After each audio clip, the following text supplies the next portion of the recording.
Jadi kalau nomor 1 tadi artinya apa? Ya, satu Hati-hati dengan kontrol karbo. Ya, jadi kontrol karbo terbagi juga atas yang namanya 1 sumbernya, 2 penyajiannya, 3 adalah jadwalnya, dan keempat adalah jumlahnya. Nah, kita mulai dari sumbernya. Sumbernya kalau bisa harus yang alami, bukan yang olahan. Nah, artinya contohnya misalnya, kalau olahan itu biasanya yang datangnya biasanya 1 dia punya barcode, kedua datangnya dari kotak, dari kardus, dari kaleng. Oh gitu.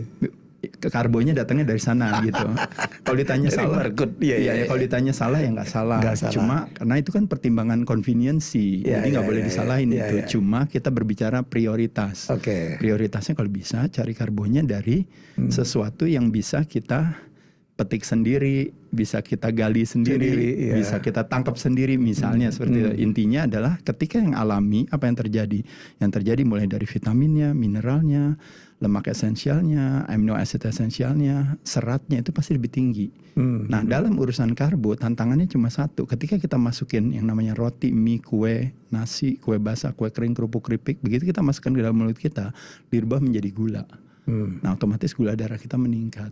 Nah, ketika gula darah kita meningkat, nah pada saat itu makanya badan bilang, oh gula darahnya tinggi.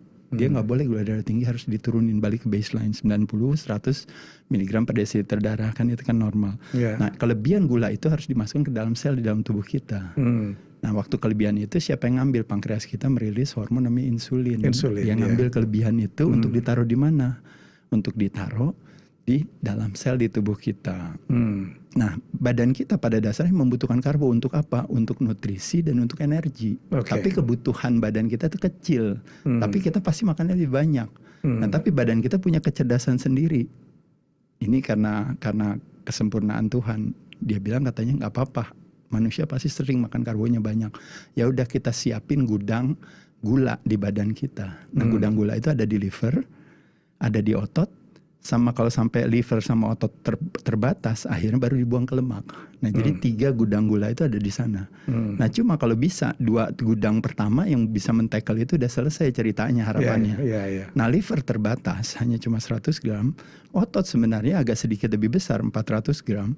Nah, cuma masalahnya nggak semua orang senang latihan beban gitu. Sehingga jadi ototnya kecil.